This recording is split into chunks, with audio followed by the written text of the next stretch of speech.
आप यमराज जी हैं, मृत्यु के देवता? हाँ हनुमान, मैं यमराज ही हूँ। प्रणाम। रक्षराज रावण की मृत्यु का समय आ गया है। मैं उसी के प्राण हरने अपना मृत्यु पाश लेकर निकला हूँ, किंतु मुझे भय है कि मैं अपने उद्देश्य में असफल ना हो जाऊं।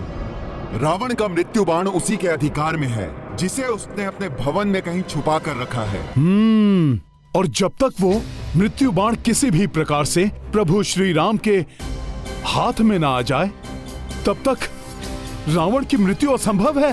हाँ हनुमान, यदि वो मृत्यु बाण ना मिले तो मैं यमराज होकर भी अपना धर्म और कर्तव्य पालन में विफल हो जाऊंगा। किंतु हनुमान, तुम तो बल, बुद्धि एवं युक्ति में अतुलित हो, संकट मोचन हो संसार के। मेरे भी संकट हर लो हनुमान।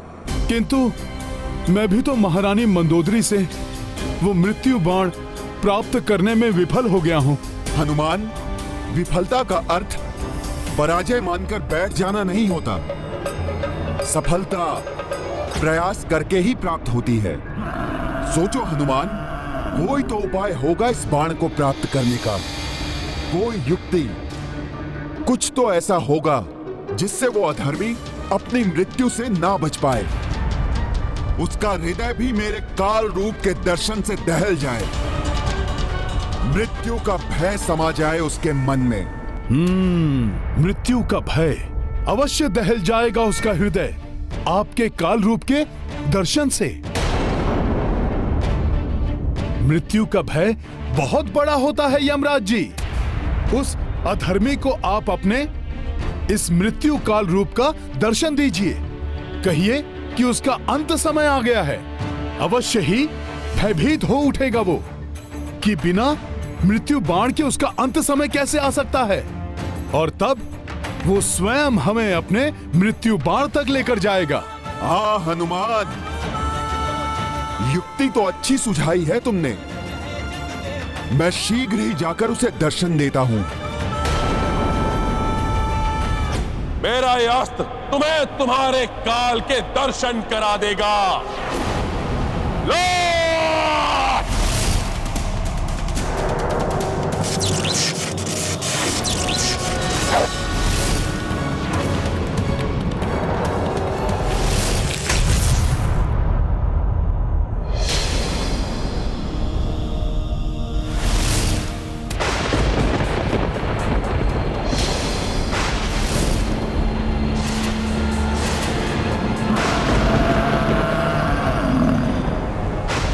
अकस्मात ही क्या होने लगा।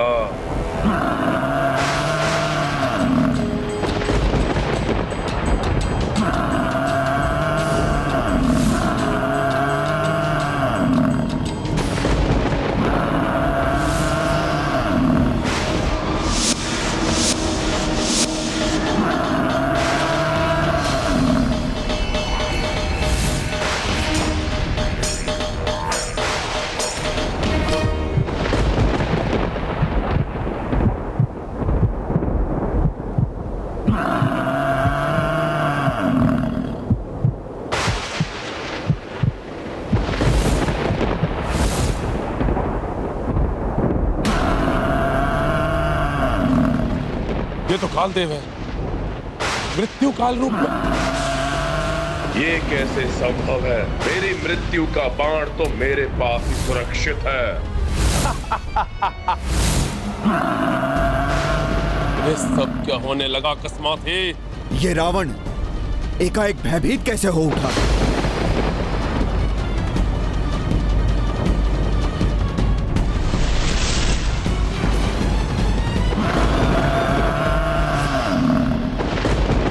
यमराज, तुम मुझे स्पर्श भी नहीं कर सकते, क्योंकि मेरी मृत्यु का बाण मेरे पास ही सुरक्षित है।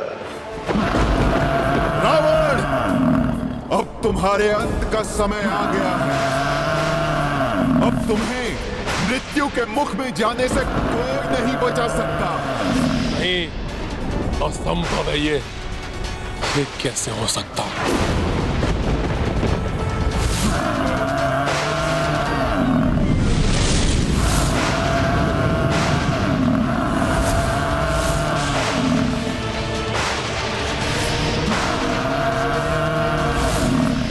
तो लंका के राजभवन की ओर बढ़ गए हैं। कहीं यमराज मेरी मृत्यु का बाण लेने के लिए तो लंका नहीं जा रहे। मैं कदापि ऐसा नहीं होने दूंगा। मुझे शीघ्र जाकर देखना चाहिए। अब तुम्हें मृत्यु के मुख में जाने से कोई नहीं बचा सकता। मेरा अंत कभी नहीं हो सकता। मुझसे मेरी मृत्यु का बाण कोई नहीं छीन सकता।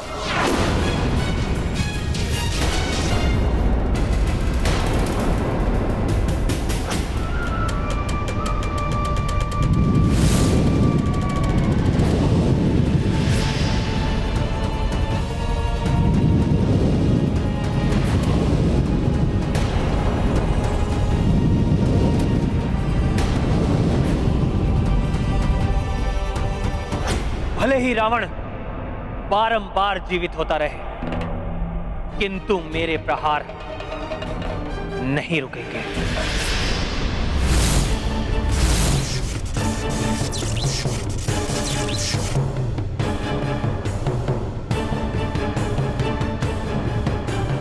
रावण, तुम कितना भी मायावी धूम्र से स्वयं को छुपा लो, मेरी दिव्य दृष्टि से नहीं बच पाओगे तुम।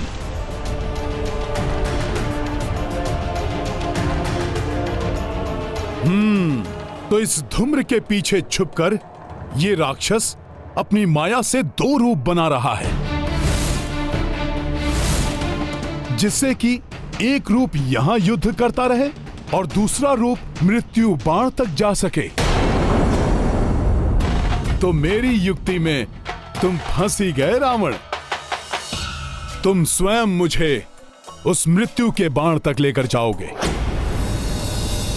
रावण के इन दोनों रूपों में भेद करना कठिन है कि कौन वास्तविक रावण है एवं कौन मायावी रावण।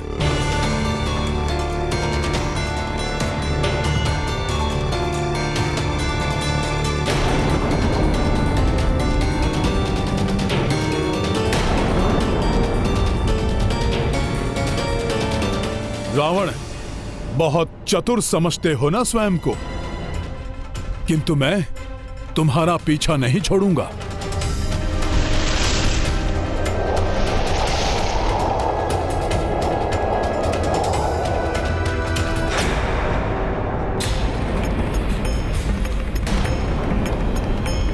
कुछ समझ में नहीं आ रहा है कि ये हो क्या रहा है।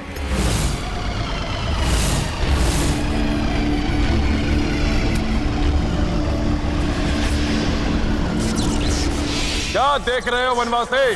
बहुत प्रहार कर लिए तुमने, अब मेरा भी प्रहार देखो।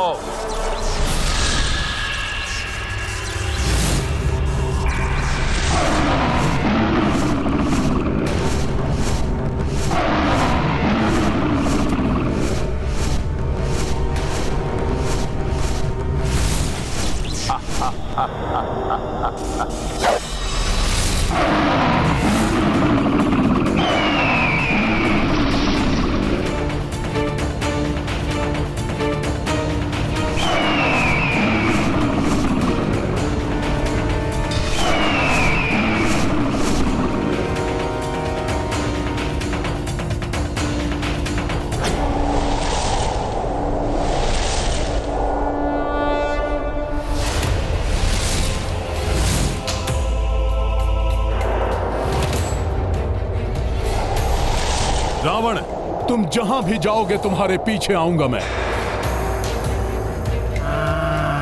हनुमान के बुद्धि बल का ही परिणाम है ये, जो रावण स्वयं मृत्यु बाण तक पहुंचाने का मार्ग प्रशस्त कर रहा है।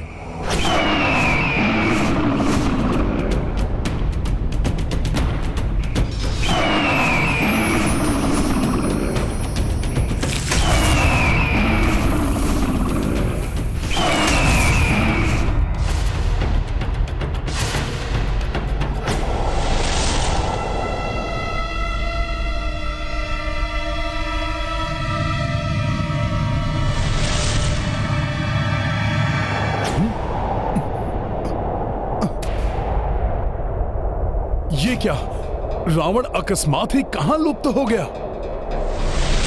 अब मृत्यु बाण के इतने निकट आकर भी कहीं सारा किया हुआ व्यर्थ ना हो जाए। नहीं, ऐसा नहीं हो सकता। रावण को मुझे शीघ्र ही ढूंढना होगा।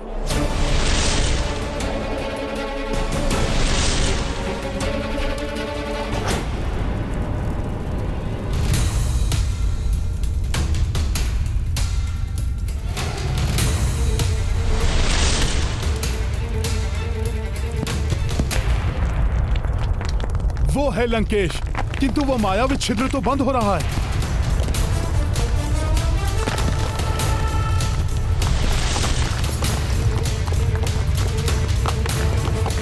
उस छिद्र के बंद होने के पूर्व ही मुझे उसके पार जाना होगा। लाए प्रयोग कपि चतुराई, जामहलंके उलझाई। मृत्यु बाण प्राप्ति के लाए, अंजनी नंदन युक्ति लगाए। रावण मार्ग स्वयं की प्रशस्ता, हनुमत आगे कोसी विवशता। बजरंगी जब बुद्धि लड़ाई, दुर्गम काज सुगम हो भाई। रावण, तुम हनुमान को अपने मृत्यु बाण तक ले ही आए। मेरे मृत्यु बाण तक मेरे अतिरिक्त कोई अन्य पहुंच ही नहीं सकता। यही होगा मेरा मृत्यु बाण।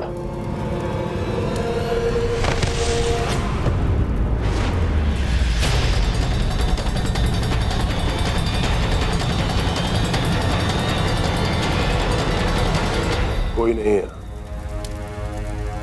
कदाचित भ्रम हो गया था मुझे।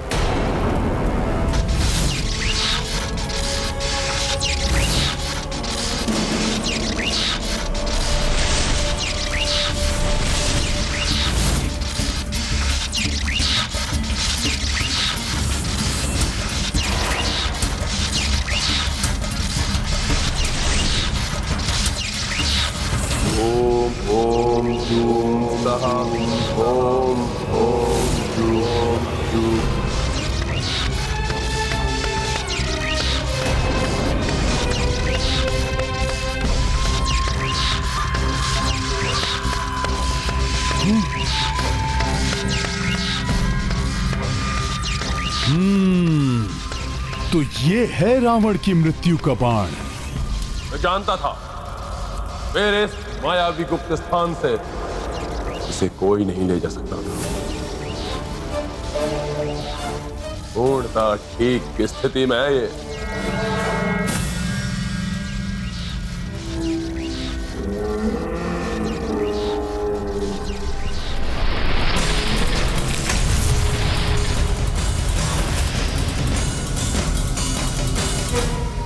अब जाकर उस वनवासी को समाप्त करता हूं।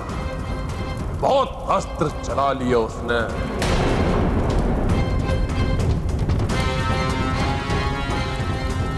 अब रावण के अस्त्र चलेंगे।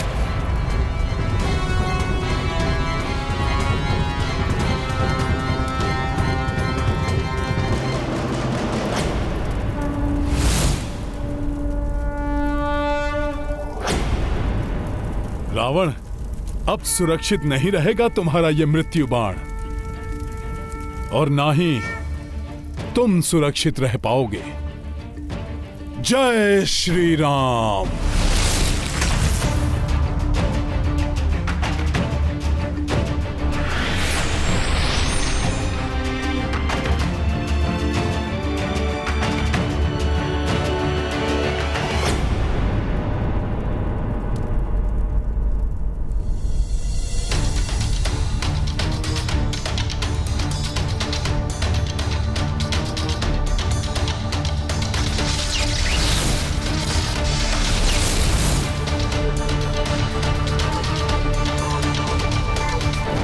ओम होम जूम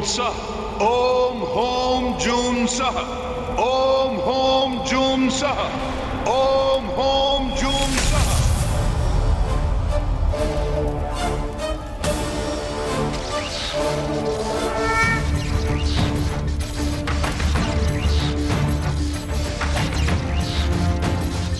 अब इसे लेकर मैं शीघ्र ही मेरे प्रभु के पास जाऊंगा। और तब प्रभु अविलंब वध कर देंगे इस राक्षस राज रावण का, और इसके साथ ही अंत हो जाएगा इस पाप के साम्राज्य का।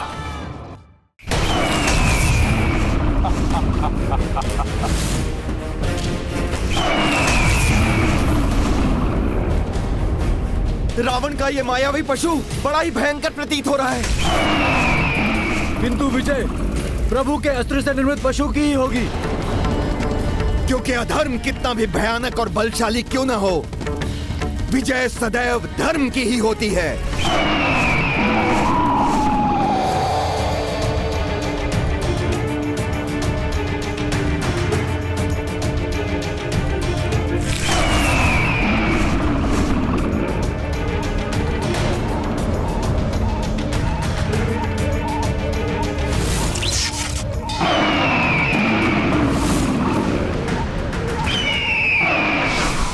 धर्म के मेघ छट गए। अब दिखाता हूं तुम्हें वनवासी कि रावण है क्या। मुझे शीघ्र ही अपना कार्य संपन्न करके यहाँ से निकलना होगा। ये क्या कर रहे हो हनुमान? क्या कर रहे हो हनुमान? क्या कर रहे हो?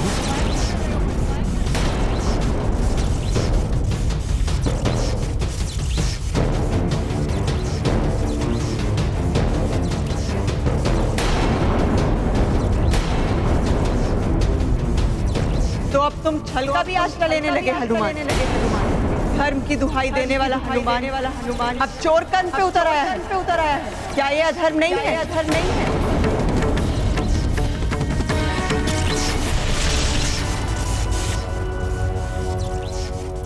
क्या सोच रहे हो हनुमान?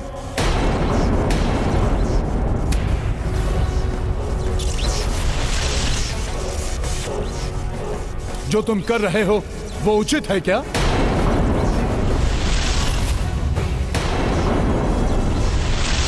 क्या अधर्म से प्राप्त किए गए इस बाण को तुम्हारे मर्यादा पुरुषोत्तम प्रभु स्वीकार कर लेंगे?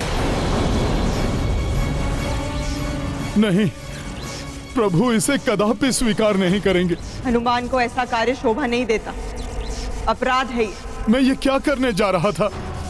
धर्म की रक्षा के लिए अधर्म का आश्रय? उचित तो यही होगा तुम्हारे लिए हनुमान कि अधर्म मत करो, लौट जाओ यहाँ से। अधर्म तो रावण ने किया है देवी।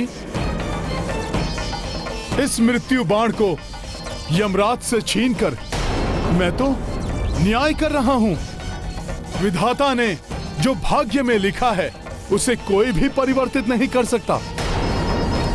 मैं भले ही चौर कर्म कर रहा हूं, किंतु ये धर्म की रक्षा के लिए है।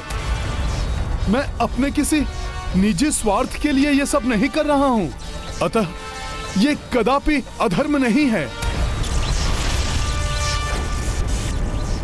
तुम्हारे प्रयास व्यर्थ हो जाएंगे हनुमान। अधर्म का कलंक भी लग जाएगा तुम्हारे मस्तक पर। हनुमान तो असमंजस में फंस गए। इस दुविधा से निकलना होगा हनुमान को। यदि हनुमान रावण का मृत्यु बाण लेकर नहीं गए तो इस युद्ध का अंत कैसे हो पाएगा? प्रभु श्री राम के प्रयास विफल होते जाएंगे। नहीं, प्रभु श्री राम कदापि अधर्म का साथ नहीं देंगे। मुझे ये मृत्यु बाण यहीं छोड़ना होगा।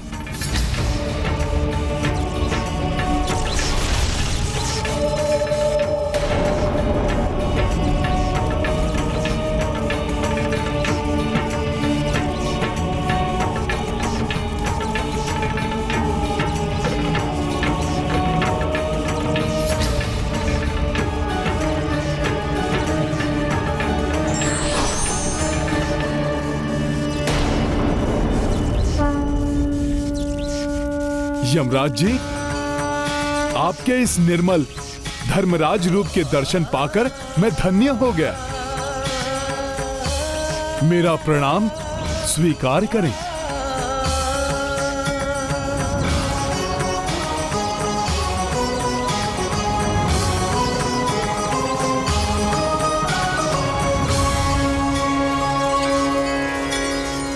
हनुमान, धर्म अधर्म की दुविधा में पड़ गए हो। हाँ धर्मराज जी। ये अधर्म नहीं है हनुमान, अपितु तुम तो इस बाण को उसके उचित स्थान पर पहुंचाकर धर्म संगत कार्य कर रहे हो। किंतु है तो ये चौर कर्म ही ना, इसे मेरे प्रभु कदापि स्वीकार नहीं करेंगे। हनुमान, धर्म की रक्षा के लिए आवश्यक है, इसीलिए तुम्हें इस बाण को प्रभु के संज्ञान में आए बिना ही उनके तुनीर में रखना होगा। इस प्रकार जैसे ही रावण के जीवन की अंतिम घड़ी आएगी, उसका मृत्यु बाण प्रभु के हाथ में आ जाएगा। किंतु ये तो पूर्णतया धर्म के विरुद्ध होगा, प्रभु के साथ छल होगा ये। नहीं हनुमान, कोई छल नहीं, कोई धर्म के विरुद्ध कृत्य नहीं होगा ये। मैं धर्मराज तुम्हें अधर्म का कार्य करने को कैसे कह सकता हूं भला? हनुमान, अधर्म तो तब होगा जब रावण का मृत्यु काल आने पर भी प्रभु श्री राम के हाथों से मृत्यु प्राप्त नहीं हो पाएगी। किंतु धर्मराज जी, कभी कभी बड़े उद्देश्य को पूर्ण करने के लिए छोटी छोटी भूलों की अपेक्षा करनी पड़ती है। यमराज जी का कथन सत्य है, किंतु मेरे प्रभु श्री राम के लिए तो ये सर्वथा अनुचित और अधर्म ही है। क्या उनके बिना संज्ञान के ये कार्य करना अनुचित नहीं होगा? किंतु धर्मराज जी, कभी कभी बड़े उद्देश्य को पूर्ण करने के लिए छोटी छोटी भूलों की अपेक्षा करनी पड़ती है। मैं तुम्हें ऐसी ही एक कथा सुनाता हूँ जिससे तुम धर्म और अधर्म की दुविधा से बाहर निकल सकोगे। एक समय उतथ्य नाम का एक युवक था।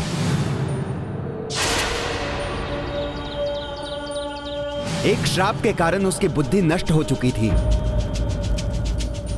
और उसके परिजनों ने उसे मूर्ख कहते हुए घर से बाहर निकाल दिया था।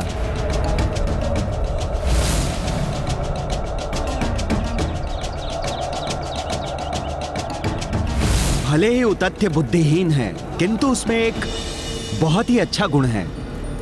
हनुमान, वो कभी झूठ नहीं बोलता था। एक समय महादेव, शिव और नंदी ने उतथ्य के सत्यवाचन की परीक्षा लेने का निर्णय किया।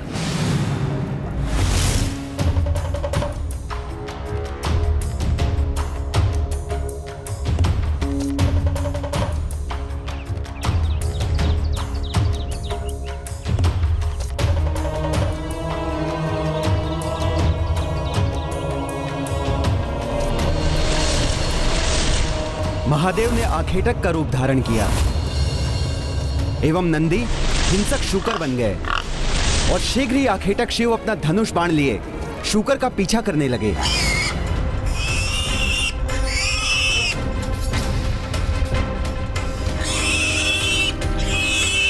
हिंसक शूकर भागते भागते उतथ्य की ओर आने लगा।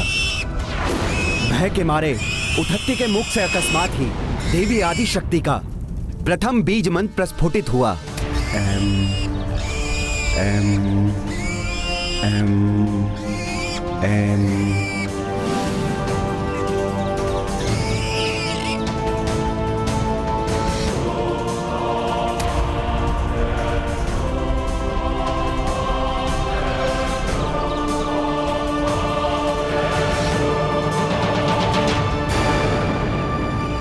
हे युवक, क्या तुमने मेरे आखेट को इस ओर आते हुए देखा है? चुप क्यों हो?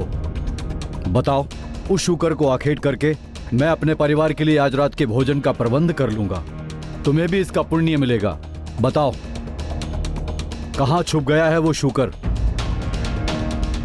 क्या करूं मैं? सत्य बोलता हूं तो एक जीव के प्राण की हानि होगी, और यदि असत्य बोलकर उस जीव की रक्षा करता हूं तो असत्य वाचन का दोष लगेगा। अधर्म होगा ये। फिर क्या किया उसने? उस दुविधा से कैसे मुक्त हुआ उतथ्य? बुद्धिहीन होकर भी उसने उचित निर्णय लिया।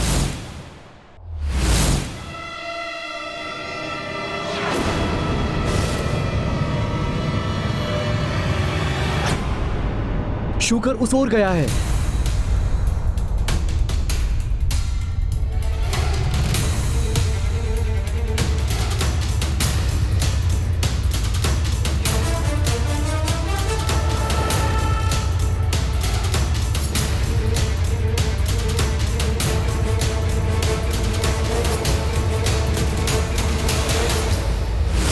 जीव के प्राण बचाने के लिए उतथ्य ने असत्य बोला, तब तो वो अवश्य ही भोले बाबा की परीक्षा में असफल हो गया होगा। हनुमान, असत्य बोलकर भी उसने धर्म का पालन किया था। उद्धत्य के झूठ बोलने से आखेटक क्रोधित हो उठा। तुमने मुझसे झूठ बोलने का दुस्साहस कैसे किया? सब तो यही कहते हैं कि तुम कभी भी असत्य वाचन नहीं करते हो। अब तुम्हें तुम्हारे दुस्साहस का दंड अवश्य मिलेगा। हाँ, मैंने असत्य बोला है, लेकिन मेरे छोटे से असत्य ने उस निर्दोष जीव के प्राण की रक्षा की है। मेरे इस छोटे से अधर्म से एक बड़ा धर्म का कार्य हुआ है। यदि आप मुझे दंड देना चाहते हैं तो मैं उसके लिए प्रस्तुत हूँ।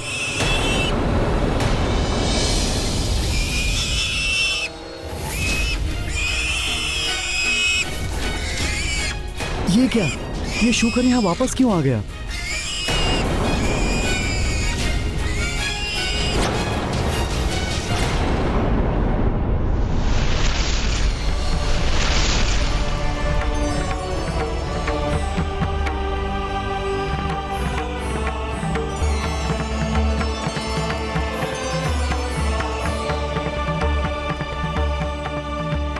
महादेव, महेश्वरी, नंदी जी, आप सबके दर्शन से इस मूर्ख उतत्ती का जीवन धन्य हो गया।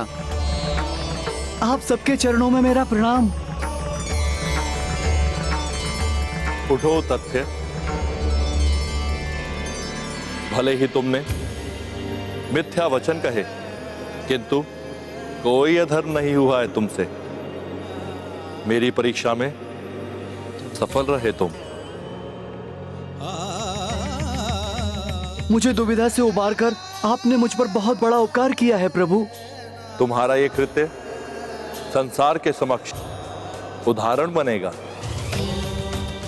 कि असत्य संभाषण से यदि सबका कल्याण होता है तो वो असत्य धर्म नहीं होगा, और जिस सत्य से किसी निर्दोष का बुरा होता है वो सत्य होकर भी अधर्म कहा जाएगा।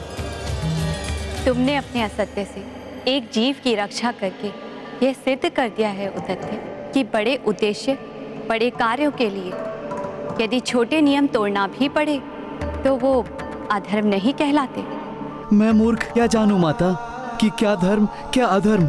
मुझे जो उचित लगा मैंने वही किया। ये मूर्खता नहीं, बुद्धिमानी कहलाती है उद्धत्य। और यही नहीं, तुम्हारे मुख से अनायास ही मेरे प्रथम बीज मंत्र एम का प्रस्फुटन भी हुआ है। अतः मैं तुम्हें आशीर्वाद देती हूँ कि आज से तुम मूर्ख उतत्य नहीं, महामुनि उतत्य के नाम से जाने जाओगे। मैं कृत हूँ माता। आप सबको कोटि कोटि नमन।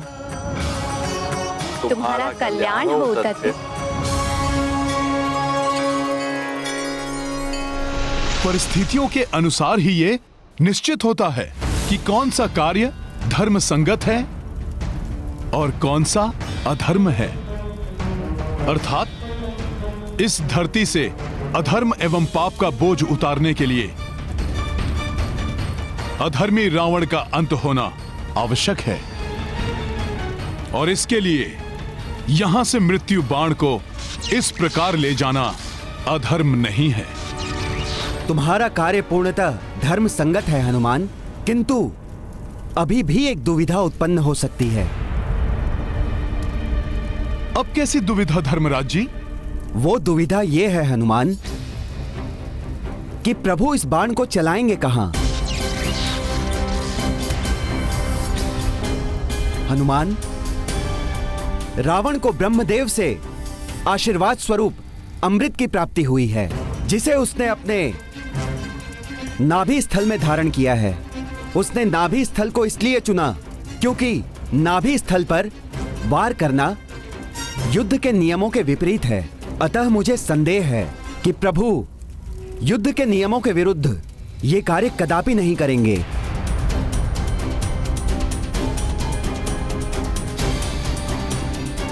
फिर ऐसी स्थिति में क्या करना चाहिए धर्मराज जी? हनुमान, तुम्हें प्रभु के तुनीर में यह बाण तो रखना ही है, किंतु प्रभु जब बाण चलाएंगे तब तुम्हें इस बाण का लक्ष्य परिवर्तित भी करना होगा। प्रभु राम के बाण की दिशा को परिवर्तित करने का वचन देना होगा तुम्हें मुझे। भविष्य में मेरे आदेश पर तुम ऐसा करोगे। मैं अंजने हनुमान आपको वचन देता हूँ कि आपकी आज्ञा के अनुसार उचित समय आने पर मैं प्रभु राम के बाण की दिशा को परिवर्तित करूंगा। बाल्यावस्था में ऋषिवर अगस्त ने भी मुझसे यही वचन लिया था। ऋषिवर अगस्त को भी ये ज्ञात था कि ब्रह्मा जी से प्राप्त अमृत को रावण ने अपनी नाभि में छुपा कर रखा है। हनुमान, अब तो तुम्हारे मन में कोई संशय नहीं है ना? जब धर्मराज ने मुझे स्वयं इस संशय से निकाल लिया, ऋषिवर अगस्त ने भी मुझसे वचन लिया, तब कैसे मैं इतने महत्वपूर्ण कार्य को करने से पीछे हट सकता हूं?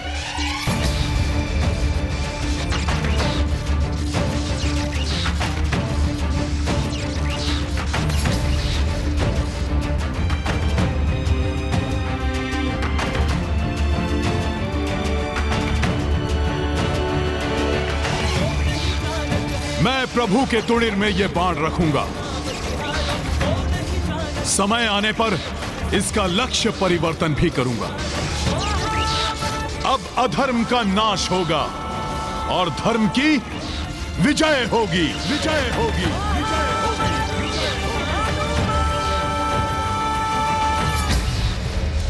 मेरे प्रभु श्री राम की विजय होगी, राम की विजय होगी, राम की विजय होगी।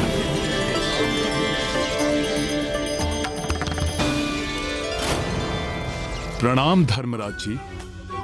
सफल मनोरथ भव।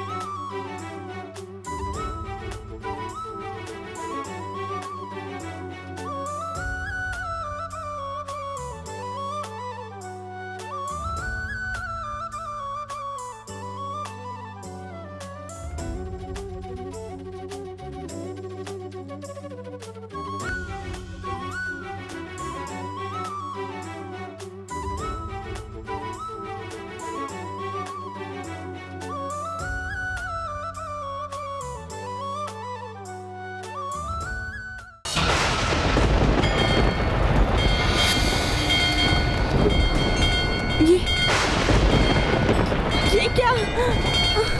ये अकस्मात क्या होने लगा? कहीं ये किसी बड़े अशुभ का संकेत तो नहीं है? शब्द विजय पर्याय कपीसा, बल अपार मुख तेज रवीसा। रावण दुष्ट का मृत्यु बाणा, प्राप्त किए देखो हनुमाना। रघुनंदन रावण की लड़ाई, अंत चरण हनुमत पहुँचाई।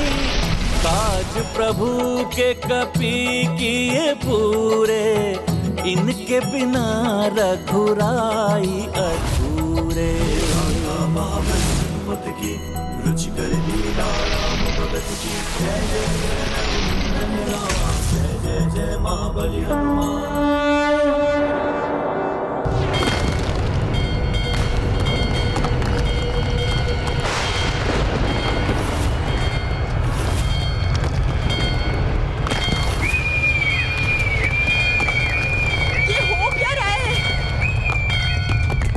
शकुन अकस्मात ही दिखाई देने लगे। कहीं कोई बड़ा अनर्थ तो नहीं? नहीं नहीं।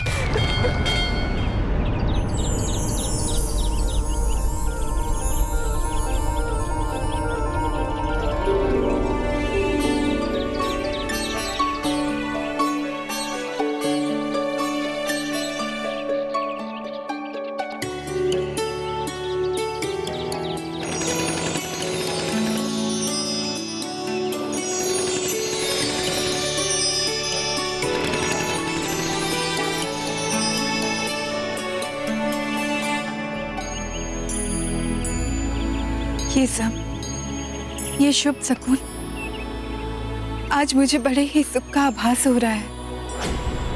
अवश्य ही ये अपशकुन अनर्थ की ओर संकेत कर रहे हैं। प्रभु,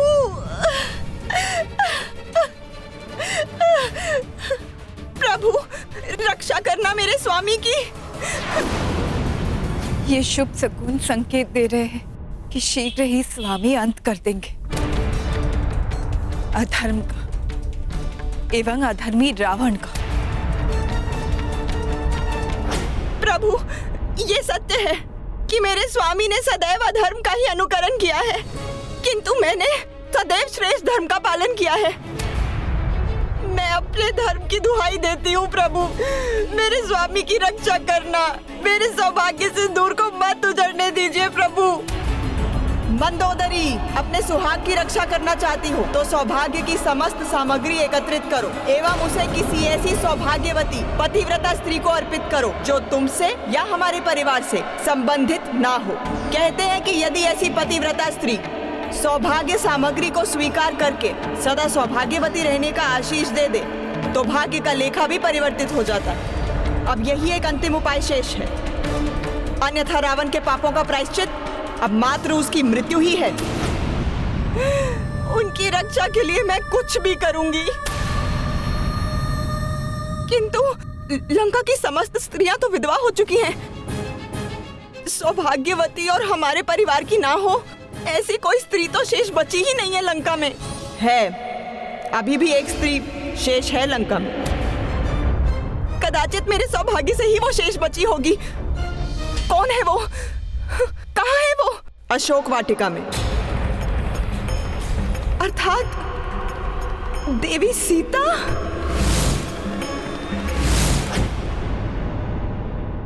सौभाग्यवती एवं पतिव्रता होने के कारण सीता सौभाग्य सामग्री को ठुकरा भी नहीं सकती। उसे तुम्हें सदा सौभाग्यवती रहने का आशीष देना ही पड़ेगा, और चूंकि वो स्वयं देवी लक्ष्मी का अंश है, इसलिए उसके मुंह से निकला हुआ आशीष निष्फल नहीं हो सकता। किंतु सीता, मात्र सीता ही अब एक अंतिम आशा शेष है रावण के जीवन की रक्षा के लिए।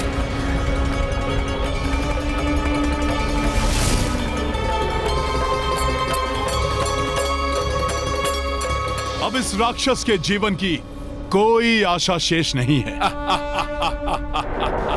इसकी मृत्यु का बाण प्रभु के तुणिर में पहुंच चुका है। हाँ, विभीषण जी ने बताया था इसके बारे में। भ्राता लंकेश की मृत्यु का बाण स्वयं उनके पास ही है, जिसको प्राप्त किए बिना उनका वध असंभव है।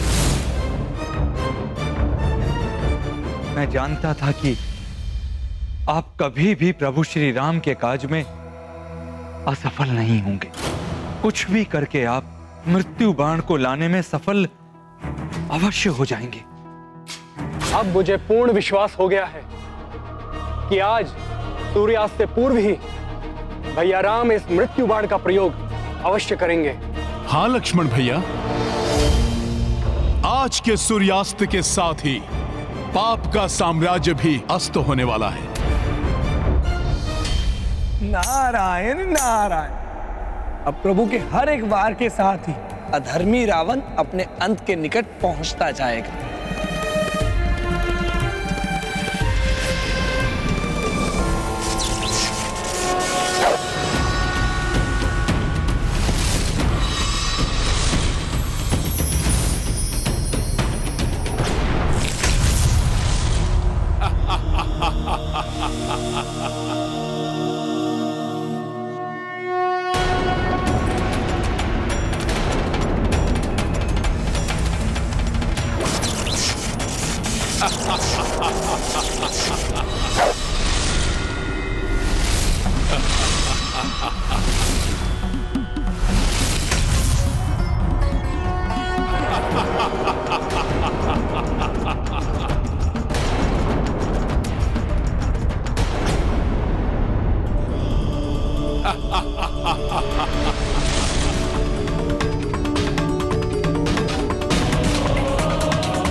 वनवासी।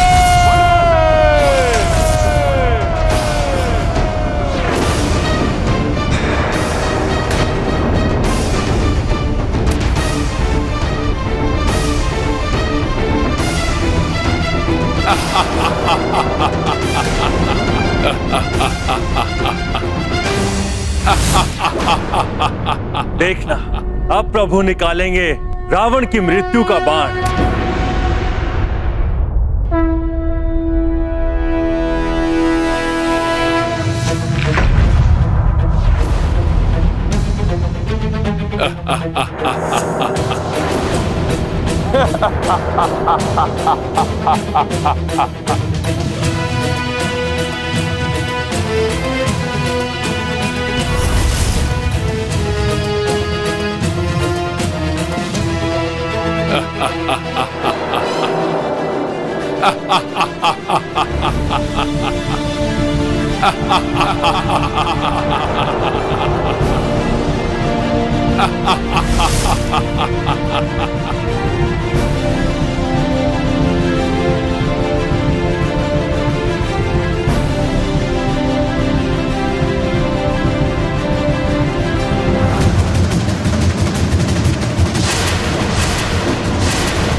मैं पूर्णतया सतर्क हूं। ऋषिवर अगस्त को दिए हुए वचन एवं धर्मराज जी के सुझाव के अनुसार मुझे बाण का लक्ष्य परिवर्तन करना है। स्वामी का अनिष्ट नहीं होने दूंगी। देवी सीता को ये सौभाग्य सामग्री सौंपकर उनसे सौभाग्यवती होने का आशीष लेकर ही रहूंगी मैं। कितने भी कष्ट सहूंगी मैं, परंतु अपने स्वामी के जीवन पर आंच नहीं आने दूंगी।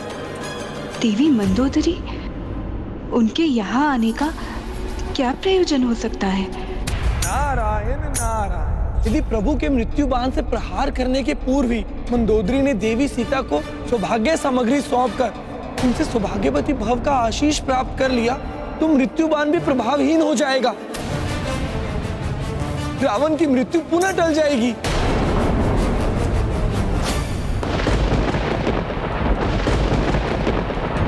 ये बाण मेरी मृत्यु के बाण के सदृश कैसे प्रतीत हो रहा है, जिसे कुछ ही समय पूर्व मैं स्वयं अपने राजप्रसाद में देख कर आया हूं।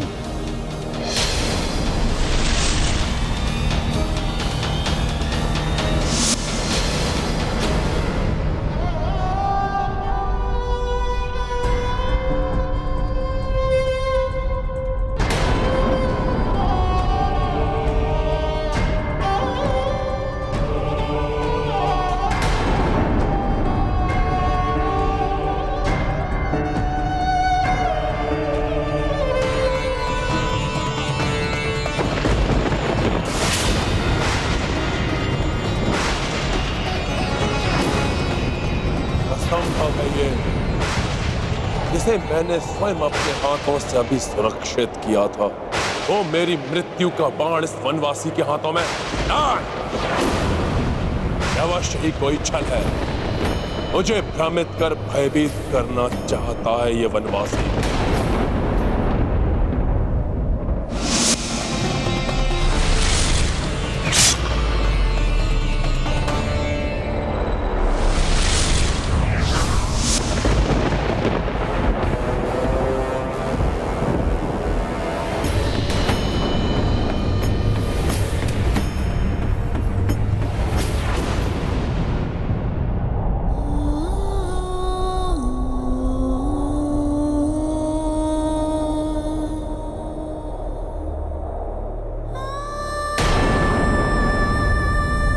देवी,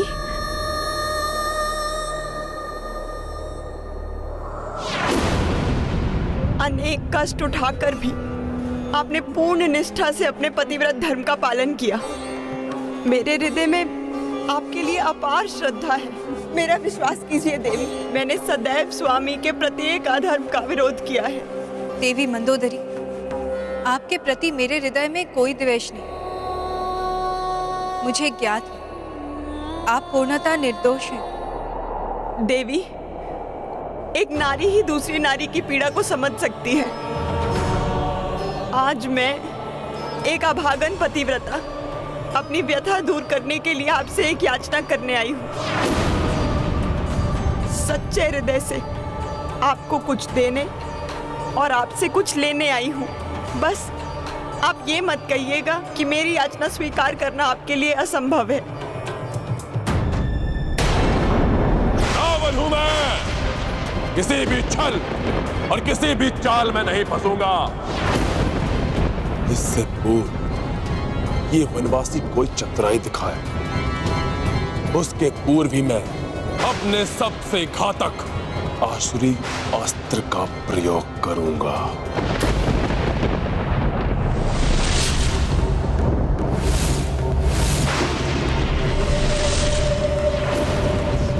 तुम्हारे बाण मुझे कोई क्षति नहीं पहुंचा सकते वनवासी, और ये तुम्हारा मिथ्या बाण मेरा कुछ भी नहीं बिगाड़ सकता। इसकी मृत्यु इसके समक्ष खड़ी है,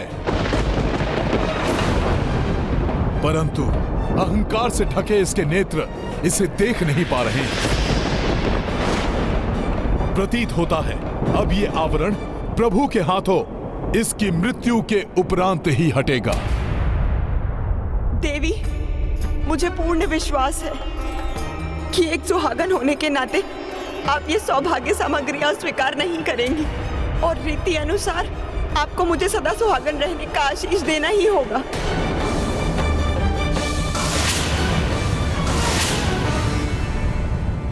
ये कैसी दुविधा में डाल दिया देवी मंदोदरी ने मुझे।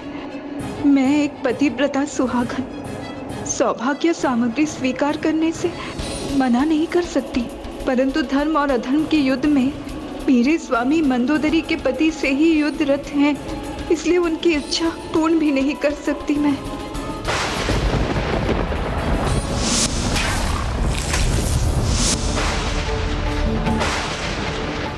इधर प्रभु के हाथों से ये बाण चलेगा, उधर माता सीता के समस्त कष्टों और दुविधाओं का अंत होगा।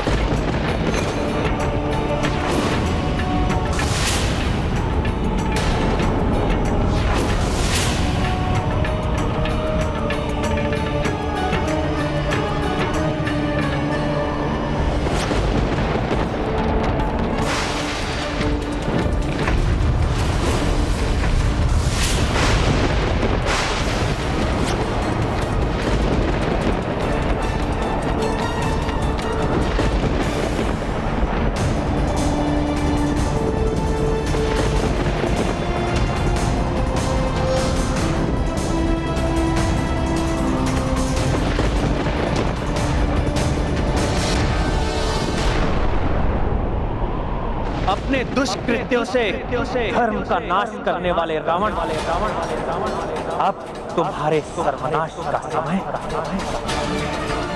आ गया।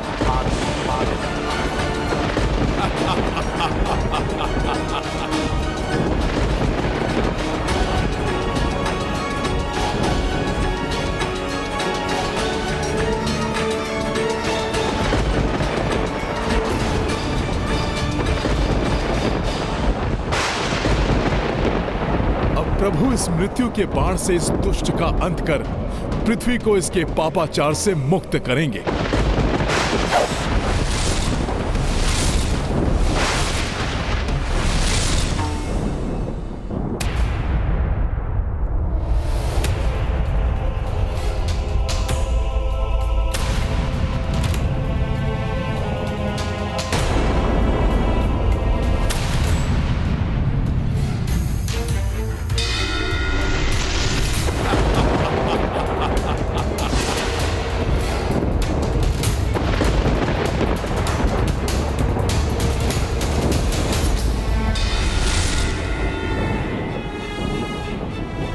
अनर्थ हो गया। मेरे सुहाग की प्रतीक मेरी सिंदूरदानी गिर गई।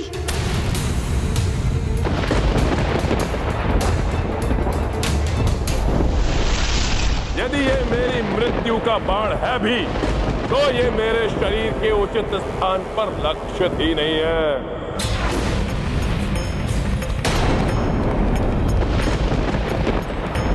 प्रभु राम के वाण की दिशा को परिवर्तित करने का वचन देना होगा तुम्हें मुझे। यही उचित समय है।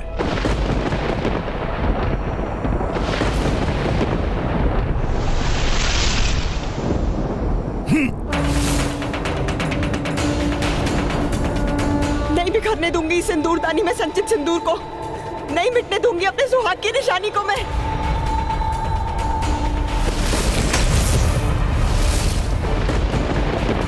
हनुमान जी अब क्या करने जा रहे हैं? वो इस बाण को उचित दिशा देने जा रहे हैं।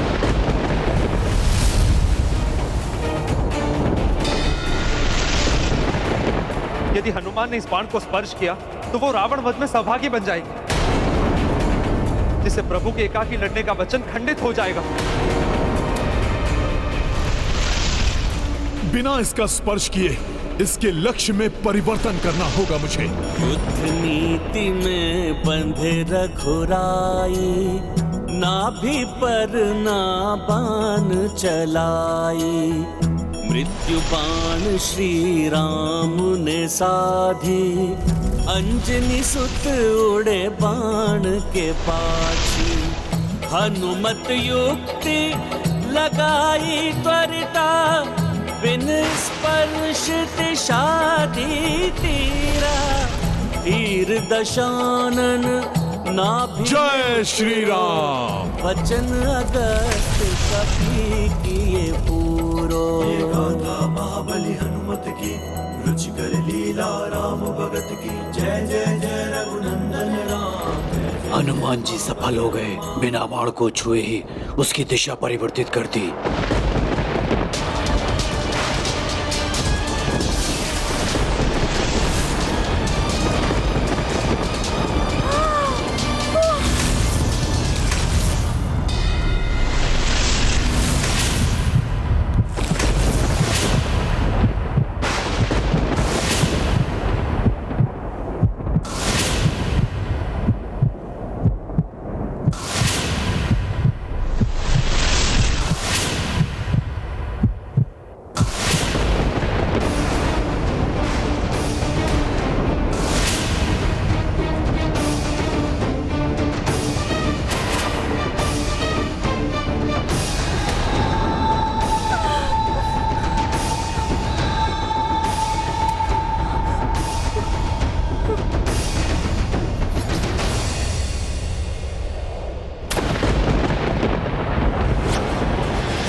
निजं निर्गुणं निर्विकल्पं निरीहं चिदाकाशमाकाशवासं भजेऽहं निराकारमोङ्कारमूलं तुरीयं गिराज्ञानकोटितमीशं गिरीशं करालं महाकालकालं त्रिकालं गुणागार संसारपारं।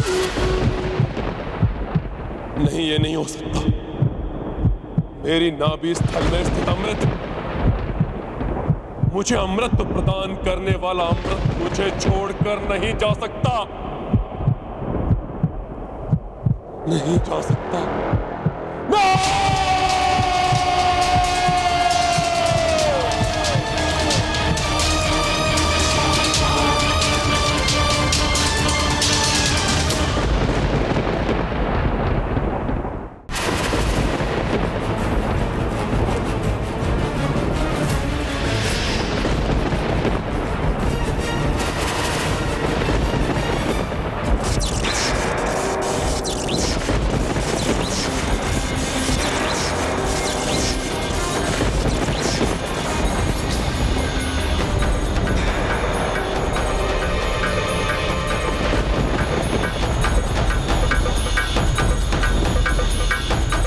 रावण, दुश्मन रहे रावण। अब तुम्हारी मृत्यु तुम्हारे निकट पहुंच चुकी है।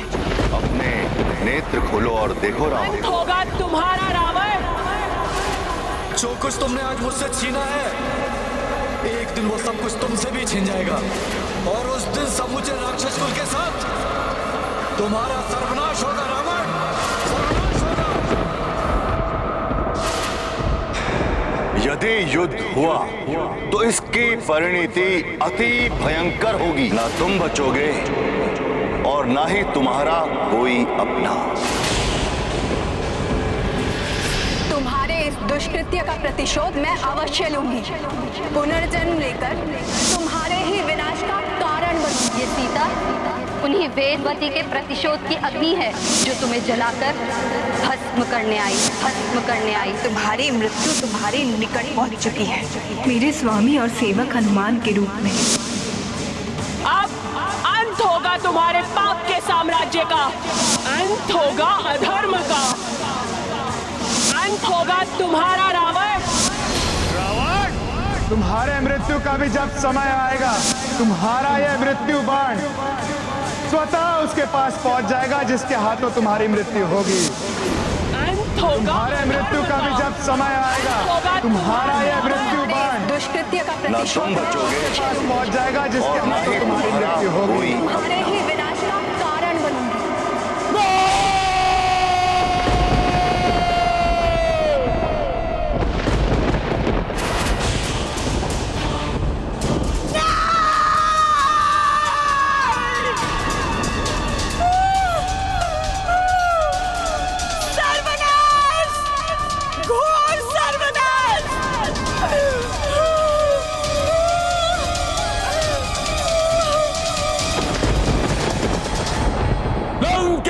रावण हूं मैं, और अब यह वनवासी भी सुरक्षित नहीं रहेगा।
इसके समीप जाना उचित नहीं होगा। संभव है ये भी इस दुष्ट की कोई माया हो।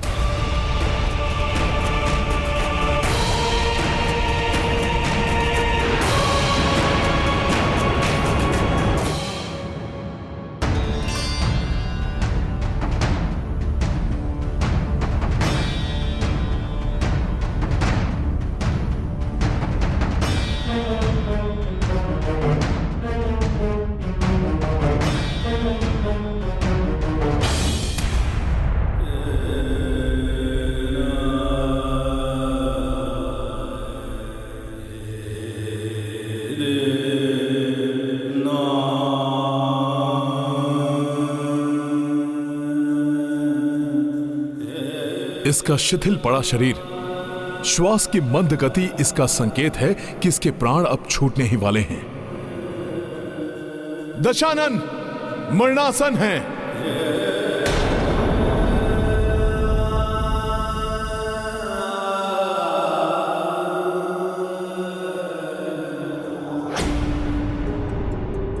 स्वामी के जीवन दीपक की लौ मंद कैसे पड़ गई?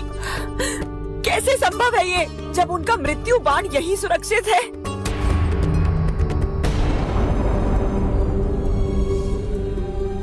ओम ओम जोम शाह, ओम जोम सोम स्वाहा,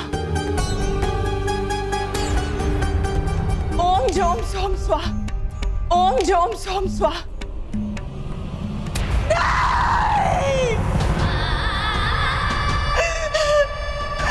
ये नहीं हो सकता, ये नहीं हो सकता।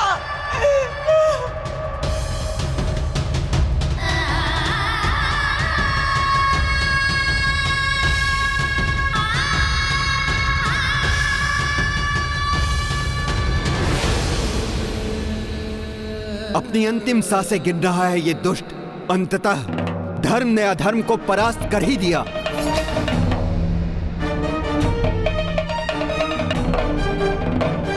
प्रभु श्री राम ने इस दुष्ट रावण के अधर्म युक्त कुशासन का सदैव सदैव के लिए अंत कर दिया।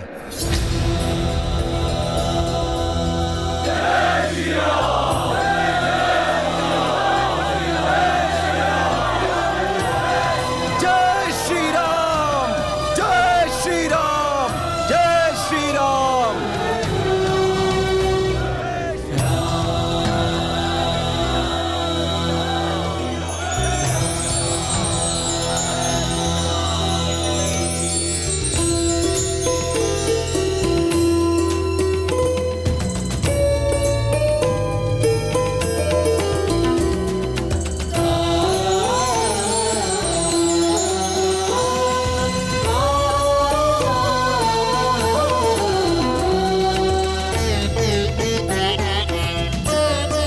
धराशायी हुआ रावण। प्रभु श्री राम ने इस दुष्ट का अंत कर दिया। धर्म की जीत हुई है, विजय हुए हैं हम। जय श्री राम। रुकिए, रुक जाइए आप सभी। ये क्या कर रहे हैं आप? आपका ये कृत्य प्रभु श्री राम के सैनिकों को शोभा नहीं देता। युद्ध में पराजित योद्धा का सम्मान करना भी एक योद्धा का परम धर्म होता है। लंकेश के अधर्म और अहंकार हमारे वास्तविक शत्रु थे इस युद्ध में। उनका नाश होने पर उनसे मुक्त शूरवीर योद्धा रावण के मरणासन शरीर का अपमान सर्वथा अनुचित है। इसलिए अब इन्हें वीर गति प्राप्त होने के पूर्व शांति पूर्वक इन्हें अपनी अंतिम श्वास लेने दीजिए। अधर्म की पराजय पर आनंदित होने के साथ हमें यह भी नहीं भूलना चाहिए कि आज संसार एक महाअज्ञानी खो रहा है।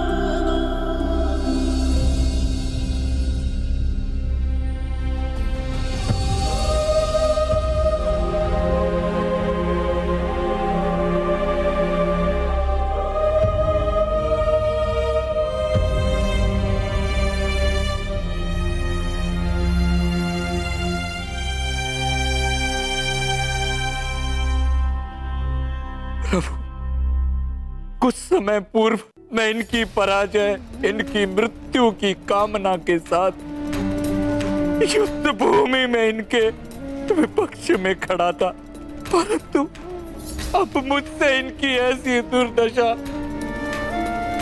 क्यों नहीं सही जाती।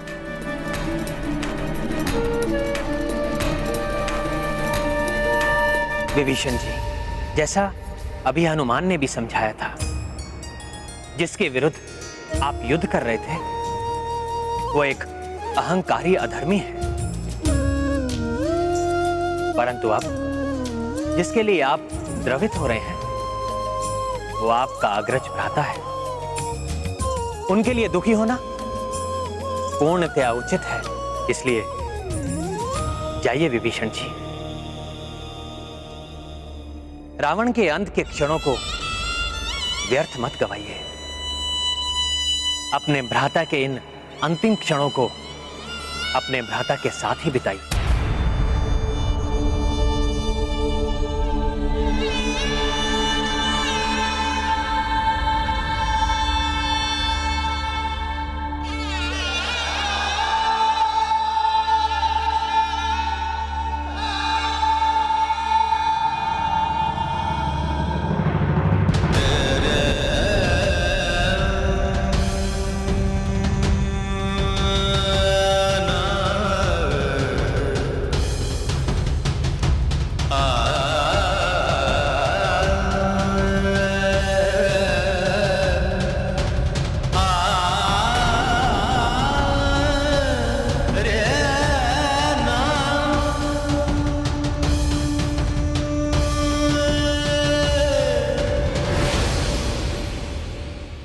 हे भ्राता, कैसा दुर्भाग्य है मेरा। निस्तेज, कांतिहीन, निरीह अवस्था में आपको कैसे देखूं?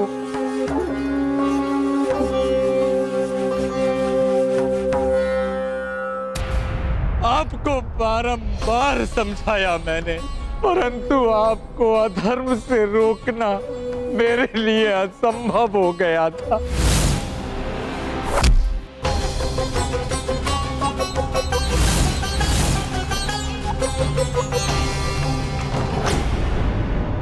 एक और विभीषण जी के लिए ये क्षण घोर दुख और अवसाद के क्षण हैं, क्योंकि वो आज अपने अग्रज को खो रहे हैं। परंतु वहीं दूसरी ओर ये अत्यंत शुभ और प्रसन्नता से परिपूर्ण पल भी है, क्योंकि अब शीघ्र ही प्रभु श्री राम से माता सीता का सुखद पुनर्मिलन होगा। देवी मंदोदरी की व्यथा ने मुझे व्यथित कर दिया है। दुष्ट रावण के कुकर्मों का फल आज उन्हें और संपूर्ण लंका को भी भुगतने पर विवश होना पड़ा है।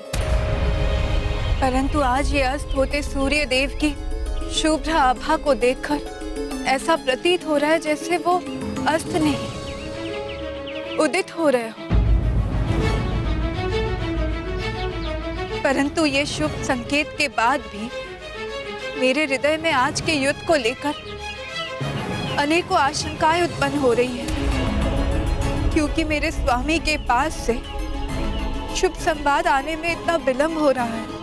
आप निश्चिंत रहें देवी, प्रभु का कोई अनिष्ट नहीं हो सकता।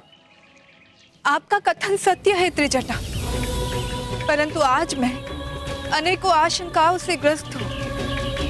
कहीं ये शुभता लंकाधिपति के लिए तो नहीं, कहीं मेरे स्वामी किसी संकट में तो नहीं। माता सीता तो बड़ी अधीरता से इस शुभ समाचार की प्रतीक्षा कर रही होंगी। संभव है उन्हें ज्ञात भी न हो कि युद्ध का परिणाम क्या हुआ है। मुझे तुरंत जाकर उन्हें यह समाचार देना चाहिए। जय श्री राम।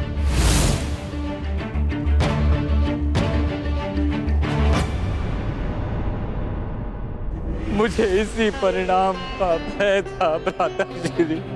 आज आपकी ऐसी दुर्दशा मुझसे नहीं सही जा रही है, नहीं सही जा रही।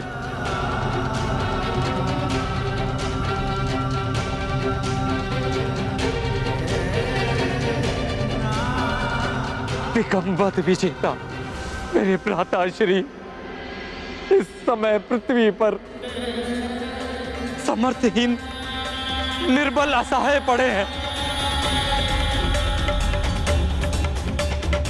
जिस अधर्म ने मुझे आपसे दूर किया, अब तो उसका परित्याग कर प्रभु श्री राम को अपने हृदय में धारण कीजिए। वो आपके सभी पापों को क्षमा कर आपको मोक्ष दान देंगे।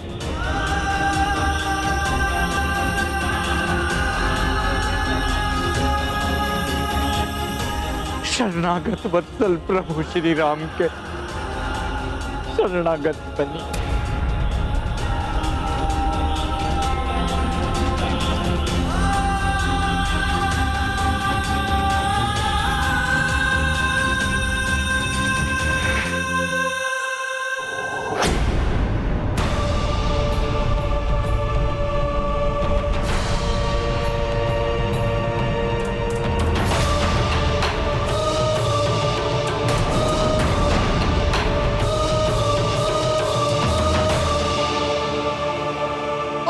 आप धर्म से मुख मोड़ रहे हैं, ऐसा मत करिए भ्राताश्री।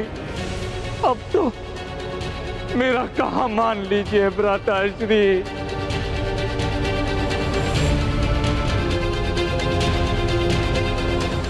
अनेकों मायावी और वरदानी शक्तियों का स्वामी अहंकारी हठी रावण विजय प्राप्ति के लिए कुछ भी कर सकता है। इसलिए आज के युद्ध को लेकर मैं चिंतित हूँ। देवी, आपकी चिंता व्यर्थ है। इतने शुभ संकेतों के बाद भी आप शंकित क्यों हो रही हैं? नहीं त्रिजटा, कभी कभी ये शुभ संकेत भी भ्रामक हो जाते हैं। देवी मंदोदरी का यहाँ से व्यग्र होकर जाने से मुझे आभास हुआ है कि यहाँ लंका में आज एक नवीन प्रारंभ होने वाला है। आज यहाँ एक निर्णायक परिवर्तन होने वाला है।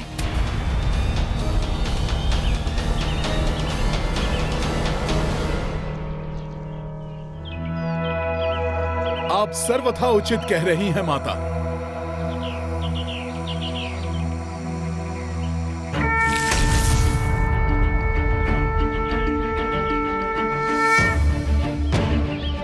प्रणाम माता। यहाँ आने वाला परिवर्तन अशुभ नहीं अपितु अत्यंत शुभ है।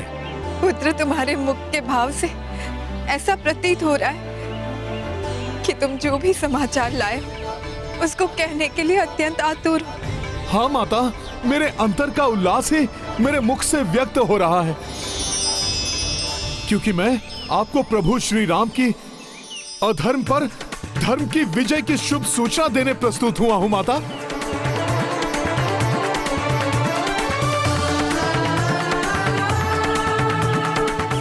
माता, अंततः प्रभु ने रावण को परास्त कर दिया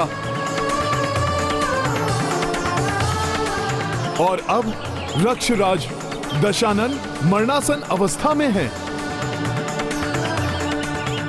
माता, फिर आप रो क्यों रही हैं?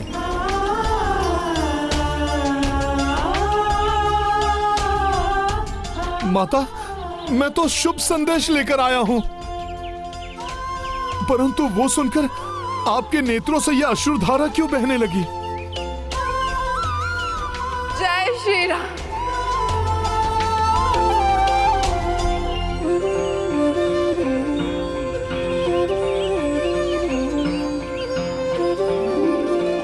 माता, समझा, जो प्रसन्नता आप शब्दों में व्यक्त नहीं कर सकती वो अश्रु रूप में प्रकट हो रही है माता। हाँ हनुमान, नकारात्मक परिवेश में भी भय, संशय और अनिष्ट की आशंकाएं हृदय में घर कर लेती है। अच्छे में भी बुरा दिखाई देने लगता है। कदाचित मेरे साथ भी ऐसा ही हुआ है। मुझे अपने स्वामी के बल पर संदेह नहीं, परंतु हाँ, मुझे ये निराशा सता रही थी जिससे आज मुझे मुक्ति मिली है। मैं अत्यंत प्रसन्न हूँ हनुमान। मैं अत्यंत प्रसन्न हूँ हनुमान, परंतु मेरे स्वामी की विजय का श्रेय तो तुम्हें ही जाता है। तुम्हारे बिना ये संभव नहीं था हनुमान। जो कुछ भी तुमने किया उसके लिए तुम्हारा धन्यवाद करने के लिए शब्द ही नहीं है मेरे पास। माता, ऐसा ना कहें। मैं तो मात्र प्रभु श्री राम का एक सेवक हूं। माता, मैंने जो भी किया वो तो उन्हीं के नाम की महिमा का परिणाम है। और माता, प्रभु ने तो अंतिम युद्ध एकाकी ही लड़ा था, जिससे आपको कष्ट देने का दंड उस दुष्ट को वे स्वयं दे सकें। माता, यहां आपने अनेक यातनाएं भोगी हैं। माता, अब दुख के मेघ सदा के लिए छट जाएंगे। माता, अब शीघ्र ही वो शुभ घड़ी आएगी जब प्रभु और आपका सुखद मिलन होगा। माता, मुझे विश्वास है प्रभु श्री राम आपको शीघ्र ही अपने समीप बुलाने का प्रबंध करेंगे।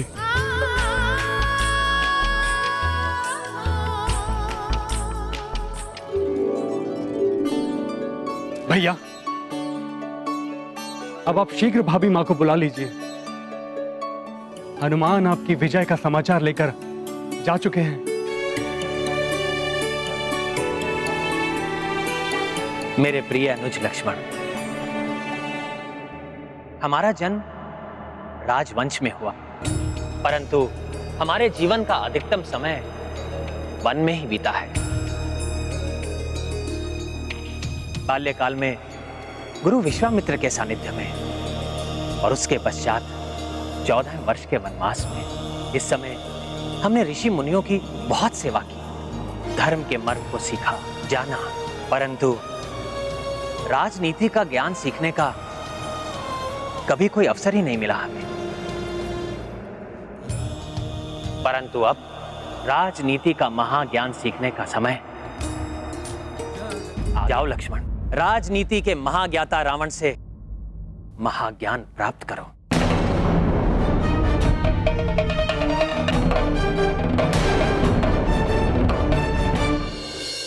भैया, मैं कल्पना में भी आपकी आज्ञा का उल्लंघन नहीं कर सकता, परंतु अधर्मी रावण से ज्ञान प्राप्त करने का क्या औचित्य है, मैं समझ नहीं पा रहा हूं भैया।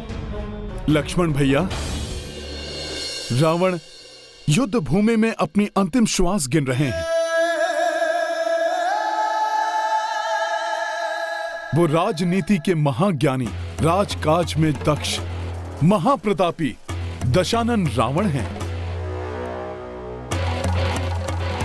जिन्होंने उद्दंड और उपद्रवी राक्षसों को नियंत्रित कर उन पर एक छत्र शासन स्थापित किया। उन्हें अपने एक संकेत पर अपने प्राण न्यौछावर करने वाले रक्ष वीरों में परिवर्तित किया। परंतु हनुमान, ऐसे ज्ञान का क्या लाभ जो इतने भयंकर अंत से भी रावण की रक्षा न कर सका।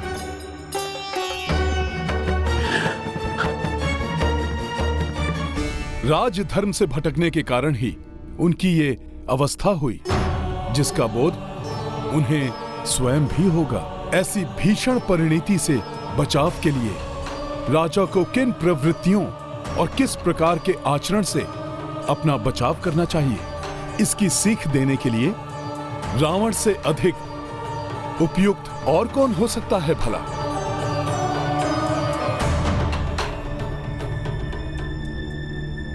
हनुमान का कथन सर्वथा उचित है लक्ष्मण, इसलिए जाओ और निसंकोच महान राजा लंकेश रावण से राजनीति का महाज्ञान प्राप्त करो, जिसे उनसे अधिक कोई नहीं समझता, कोई नहीं जानता।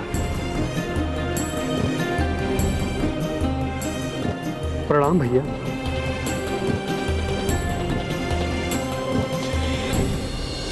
राजहंस के समान नीर शीर विवेकी हैं प्रभु श्री राम। जैसे राजहंस नीर और शीर को पृथक करने की अद्भुत क्षमता रखते हैं, उसी प्रकार प्रभु श्री राम अपने परम शत्रु के गुण और दोष को पृथक कर उसके दोष के लिए दंड और गुणों के लिए सम्मान देने की बुद्धिमता रखते हैं।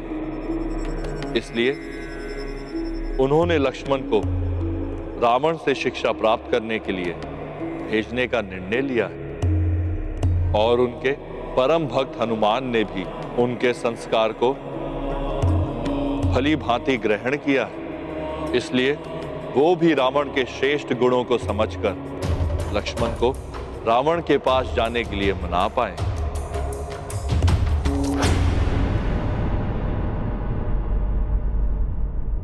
रावण, मुझे भैया ने दशानन, मुझे भैया श्री राम ने आपसे राजधर्म और राजनीति की शिक्षा ग्रहण करने भेजा है। कृपया वो मुझे सिखाने की कृपा करें।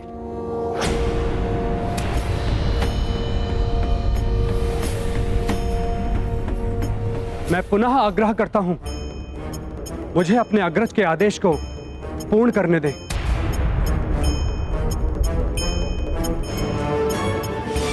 रावण उनका उत्तर नहीं दे रहे हैं। इससे कहीं क्रोध में आकर लक्ष्मण भैया कोई अनिष्ट ना कर दें। मुझे अपने भैया पर पूर्ण विश्वास है। आप महाज्ञानी हैं, यह उनका विश्वास है। मुझे ज्ञान देकर उनके विश्वास को सत्य प्रमाणित कीजिए। यह शिक्षा प्राप्ति की उचित विधि नहीं है। संभव है भैया लक्ष्मण स्वयं समझ जाएं। मरणासन अवस्था में भी इसका अहंकार नहीं छूटा। मैं यहाँ खड़े रहकर इससे वो ज्ञान प्राप्त करने की अपेक्षा कर रहा हूँ जो संभवतः इसे स्वयं ज्ञात नहीं।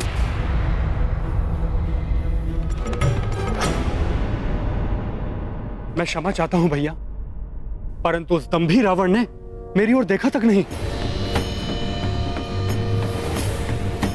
कदाचित उस पापी को राजधर्म का कोई ज्ञान है ही नहीं। लक्ष्मण, रावण दुष्ट एवं अधर्मी अवश्य है, परंतु समस्त वेदों का ज्ञाता होने के नाते वो किसी भी सच्चे जिज्ञासु को निराश नहीं होने देंगे, भले ही वो उनका शत्रु भी क्यों ना हो। हनुमान, आपने भी तो देखा था, मेरे वहां खड़े रहने पर भी रावण की कोई भी प्रतिक्रिया नहीं हुई।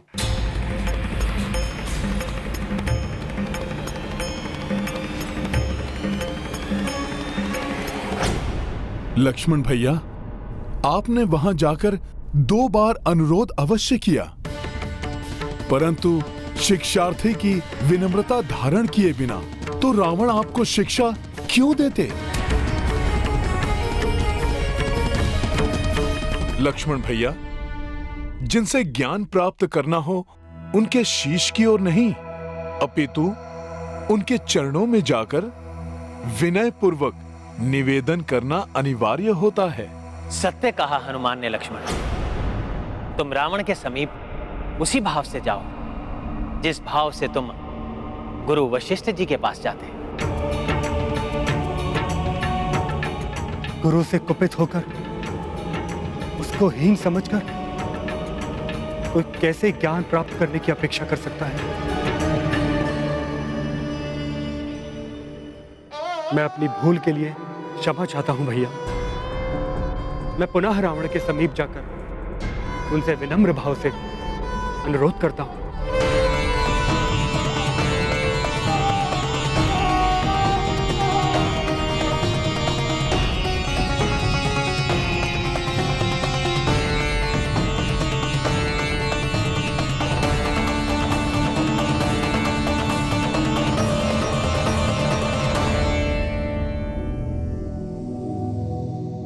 हे महाज्ञानी महापंडित रावण, मैं आपसे सविनय निवेदन करता हूं, मुझे राजधर्म और राजनीति की शिक्षा देने की कृपा करें।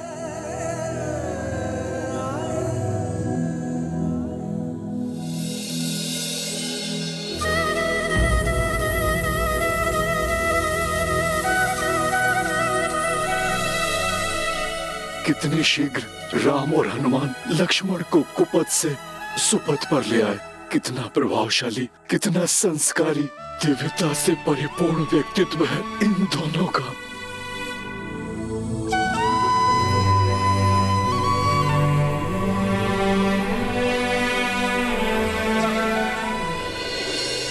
रामचंद्र नारायण रूपी बजरंगी शिव शंभु तरस्वी। रावण देखी देखी हर साए, सबहु देव गण शीश नवाए। गाथा महाबली हनुमत की, रुचिकर लीला राम भगत की। जय जय जय रघुनंदन राम, जय जय जय महाबली हनुमान।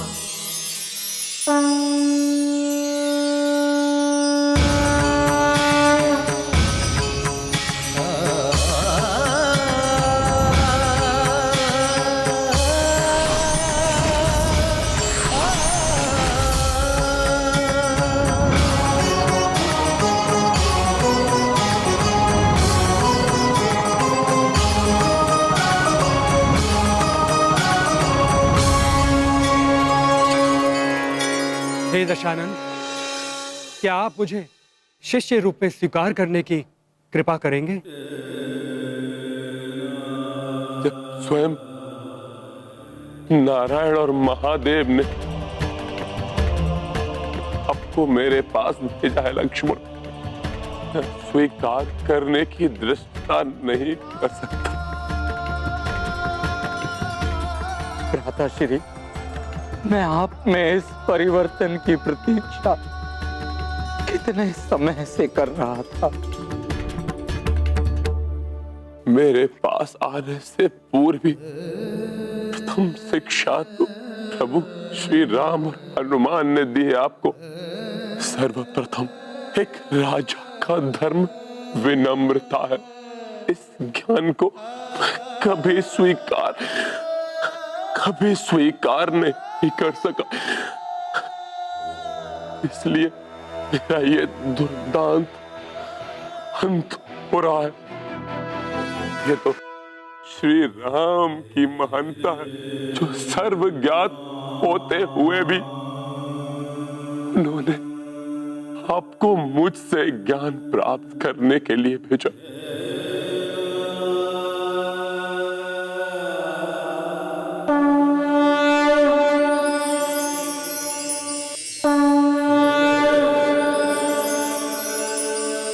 इसलिए आपको समस्त ज्ञान प्रभु श्री राम ही देंगे, जिन्होंने मुझ जैसे शत्रु को भी सम्मान देकर अंत समय में मुझे कृतार्थ किया।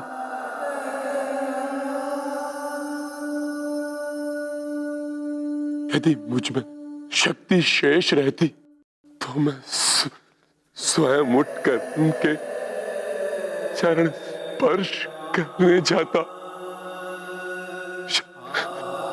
क्षमा याचना करता मैं उनसे, परंतु मेरे पापों ने मुझे इसमें भी असमर्थ कर दिया।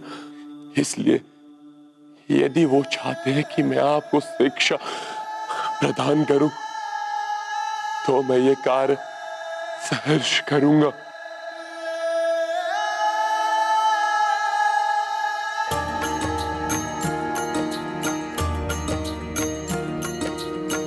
महापंडित दशानन अति ज्ञानी, राम सदा से तथ्य ये जानी, रावण लखन को ज्ञान उचारी, स्मित कपीश व अवध बिहारी। राम सिया राम जय हनुमान, राम सिया राम जय हनुमान।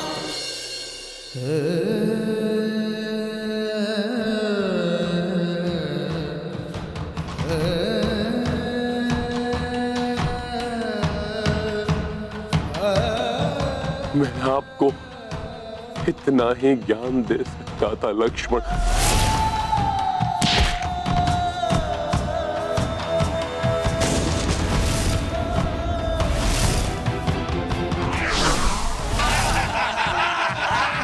कैसा लगेगा ये जली हुई पूंछ वाला वानर? रावण हूं मैं,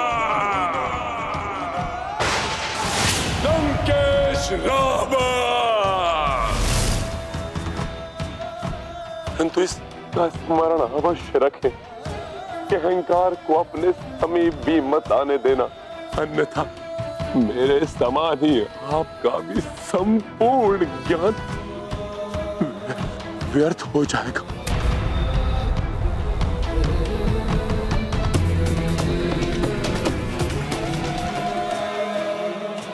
महाज्ञानी महापंडित होने के बाद भी मैं ये भेद नहीं जान पाया कि श्री राम ही परम ब्रह्म ईश्वर है। इस जन्म में जिसकी चरण रज के प्राप्त करने के सौभाग्य से भी वंचित हो गया हूं मैं।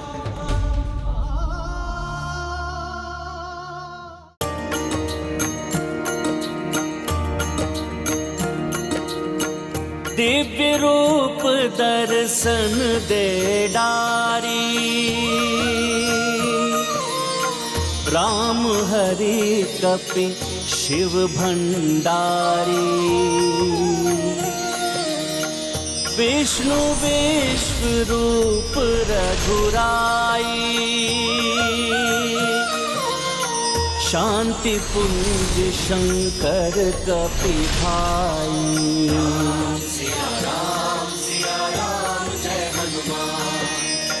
सृष्टि समग्र ब्रह्मांड समस्ता शिव विष्णु मह उपजेव अस्ता।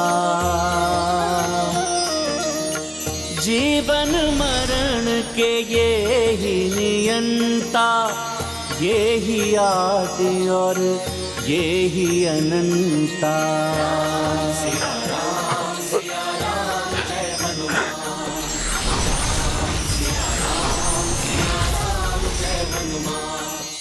श्री राम।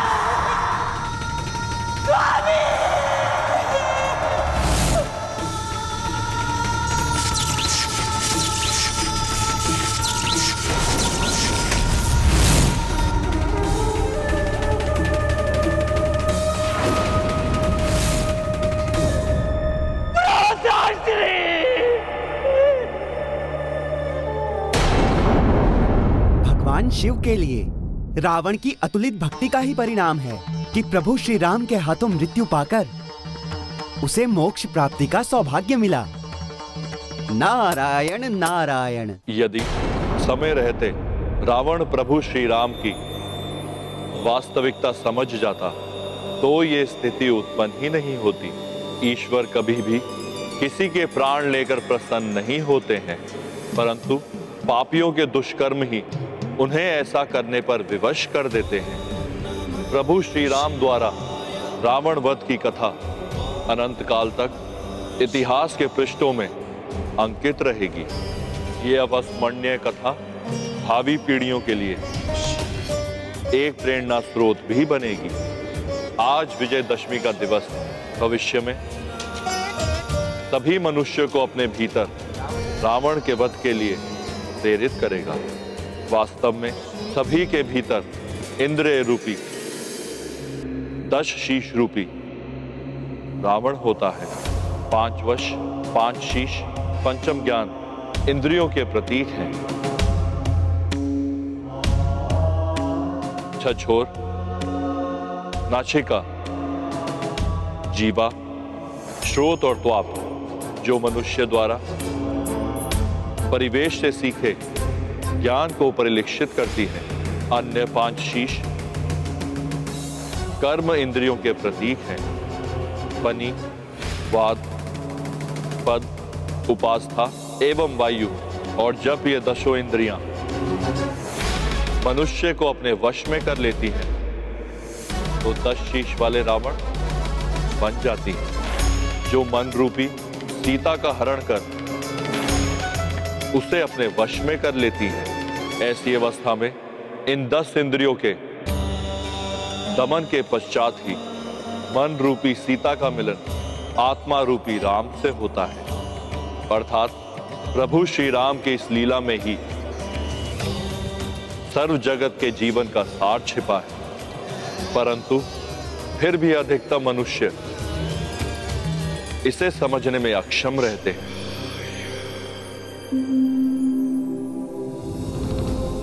भैया, आज मैं स्वयं को अनाथ के समान प्रतीत कर रहा हूँ। मेरा कहा मान लेते तो ऐसा नहीं होता भैया, हम सुख से रहते। परंतु दुख बांटने से दुख मिट जाता है। इस समय विभीषण जी को मेरी आवश्यकता है। ये कैसे संभव है? नहीं हो सकता ये। दुर्भाग्यवश यही हुआ है। एक अभागे पिता का दुर्भाग्य ही है जिसे अपनी पुत्री के सुहाग के अंत का समाचार सुनाने पर विवश होना पड़ रहा है।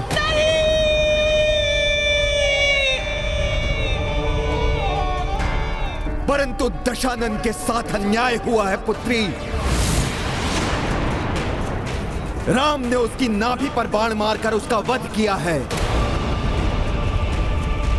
जो युद्ध नियमों के विरुद्ध है पुत्री। उस वनवासी ने प्रत्येक बार कुटिलता का सहारा दिया पुत्री। सर्वप्रथम मेघनाद की तपस्या भंग करने के लिए लक्ष्मण को भेजा। उसके पश्चात लंकेश रावण की महादेव की पूजा साधना में भी उस वानर ने अड़चन डाली ताकि मेघनाद का वध हो सके। मेघनाद वध के पश्चात उस वनवासी ने लंकेश रावण की माता तारा को जागृत करने वाली पूजा भी कुटिलता से भंग कर दी पुत्री। सब कुछ नष्ट भ्रष्ट कर डाला उन्होंने, और इसके पश्चात अंततः छल से लंकेश रावण और तुम्हारे सुहाग का अंत कर दिया पुत्री। अंत कर दिया उस दुष्ट वनवासी और उसके भ्राता और उस वानर ने मिलकर।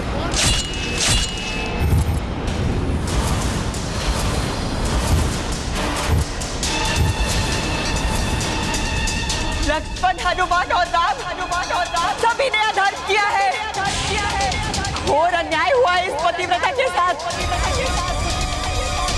छल से वध हुआ है मेरे स्वामी का। अधर्म है ये, घोर अधर्म।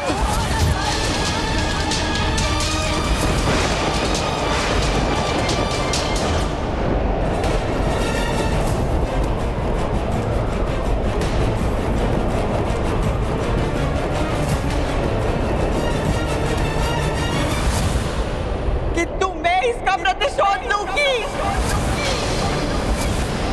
मैं अपने पतिव्रत शक्ति के श्राप से राम को उनकी सेना सहित भस्म कर दूंगी।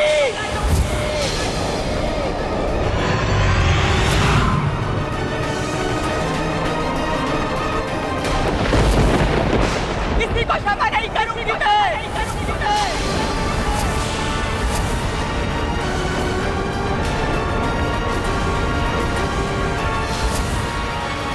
व्यक्ति यदि समय रहते सत्य को पहचान ले तो स्वयं का जीवन सुधार सकता है।